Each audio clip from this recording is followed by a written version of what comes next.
જે અમે જિલ્લામાં છેવાડા સુધી પહોંચાડવા માટે બધા ગ્રુપ્સ બનાવી રાખ્યા છે. અમે લોકો ઈમેલમાં પણ ગ્રુપ બનાવી રાખ્યા છે અને વોટ્સઅપમાં પણ ગ્રુપ બનાવી રાખ્યા છે. ઈમેલમાં ઓલ કલેક્ટર, ઓલ બધા જ નિવાસી અધિક કલેક્ટર, બધા જ જિલ્લા વિકાસ અધિકારીશ્રીઓનું ગ્રુપ બનાવેલું છે. અમારે ત્યાં લાઇન ડિપાર્ટમેન્ટના અધિકારીશ્રીઓ માટે એક અલગથી વેધર વોચ ગ્રુપ બનાવી રાખ્યું છે, જેની દર મંગળવારે અમે 4 વાગે મિટિંગ પણ રાખીએ છીએ. અને આ બધી વોર્નિંગ્સ અને સંભવિત વોર્નિંગ્સ એ બધી અમે એમને મોકલી આપીએ છીએ ઈમેલથી અને વોટ્સઅપ બંને. અમારું કામ એવું છે કે એસડીઆરએફનું કામ સ્ટેટ ડિઝાસ્ટર રેસ્ક્યુ ફોર્સ છે.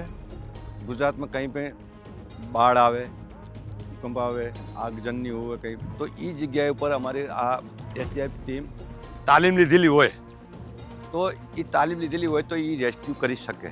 હમણાં હાલમાં જ આ જૂન મહિનાની 12 તારીખે અમદાવાદના મેઘાણીનગર ખાતે જ્યાં પ્લેન દુર્ઘટના થઈ એમાં અમારા ગ્રુપ 12ના એ કંપની એસડીઆરએફ કંપની છે, જેણે સારી એવી સરાહનીય કામગીરી, બચાવ કામગીરી કરી છે.